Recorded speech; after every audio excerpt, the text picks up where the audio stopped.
In today's video, I'm going to teach you how to group blocks in Notion.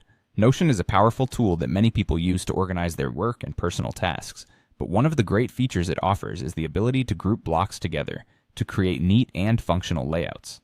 Grouping blocks can make your pages look more organized and help you keep related information together. Let's take it step by step. First, let's dive into adding an equation block. Equations can be incredibly useful if you're trying to display mathematical formulas or special symbols in your Notion page. To add an equation block, simply start by typing a / followed by the word equation in your Notion page. Once you type equation, you'll see an option pop up that says equation. Click on it, and you'll find yourself with a new block where you can start typing your desired equation using LaTeX syntax. Now let's move on to adding images. Visual elements like images can enrich your Notion pages, making them more engaging and visually appealing. To insert an image block, type a / followed by the word image. So, you'd type /image. Choosing this option will prompt you to either upload an image from your computer or select one from a link on the internet. Pick the option that works best for you and proceed to add your image to the page. Remember, images can be resized and dragged around your page to fit your desired layout. Next, we'll add a to-do list.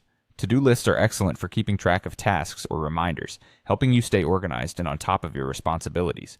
Adding this to your page is quite simple. Again, you'll start with the / followed by typing to-do. This action will present the to-do list option.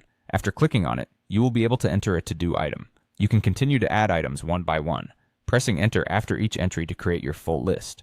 Now to group these blocks together, here's what you need to do. Hover over each block and you'll notice a 6-dot icon appear on the left-hand side. These 6 little dots are your signal to move or group blocks. Click and drag each block to reorganize, placing your equation, image, and to-do list in a pleasing arrangement. Remember, you can combine various blocks in your desired format. For example, you might want to position the equation block next to the image with the to-do list beneath them. Grouping can help you develop a visual hierarchy or make better use of space on your page. Play around with the layout until it best suits your needs. And don't forget that you can always adjust things later on if your preferences or requirements change. That's how you group blocks in Notion. Take a moment to explore these steps in your workspace. Once you get the hang of it, your pages will not only function better, but will also look more polished and organized. Thanks for watching, and happy organizing with Notion.